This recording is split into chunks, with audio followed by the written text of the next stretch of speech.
एक बार की बात है, एक दूर देश में घने जंगल से घिरा एक छोटा सा गांव था।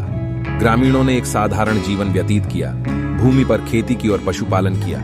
वे एक शांतिपूर्ण लोग थे जो शायद ही कभी अपने गांव की सीमाओं से बाहर निकले। एक दिन जैक नाम का एक लड़का जलाऊ लकड़ी इकट्ठा करने के लिए जंगल में गया। जब वह जंगल में भटक रहा था तो उसे एक छिपी हुई गुफा मिली। उसने सावधानी से गुफा में प्रवेश किया और उसके आश्चर्य के लिए उसे सोने के सिक्कों और गहनों से भरा खजाना मिला। अपनी खोज से अभिभूत होकर जैक ने अपनी जेबों में जितना हो सके उतने खजाने भरे और गांव वापस चला गया। उसने तुरंत अपने परिवार और दोस्तों को वह धन दिखाया जो उसने पाया था। जैक की खोज की खबर तेजी से पूरे गांव में फैल गई और जल्द ही हर कोई गुफा में खजाने के बारे में बात करने लगा। लालच और ईर्ष्या ने ग्रामीणों को जकड़ लिया और वे बहस करने लगे और लड़ने लगे कि खजाना किसके पास होना चाहिए।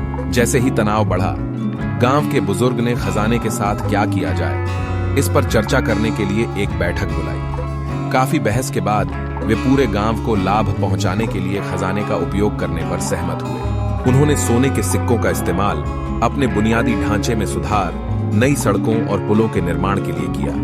उन्होंने बेहतर खेती के उपकरण और सिंचाई प्रणाली में निवेश किया, जिससे उनकी फसल की पैदावार में वृद्धि हुई। उन्होंने कुछ खजाने का इस्तेमाल एक स्कूल बनाने और शिक्षकों को किराए पर लेने के लिए किया, जो गांव के बच्चों के लिए शिक्षा प्रदान करते थे। उनके बुद्धिमान निर्णयों के परिणाम स्वरूप गांव समृद्ध हुआ और एक संपन्न समुदाय बन गया। और जैक, जिसने खजाने पर ठोकर खाई थी, अपने गांव में धन और समृद्धि लाने के लिए नायक बन गया। उस दिन से ग्रामीणों ने सहयोग और साझा करने के महत्व को सीखा और वे एक दूसरे और आसपास के जंगल के साथ सद्भाव में रहते थे। और यद्यपि खजाना संघर्ष का स्रोत रहा था, इसने अंततः उन्हें एक साथ ला दिया था और उनके जीवन को बेहतर बना दिया था।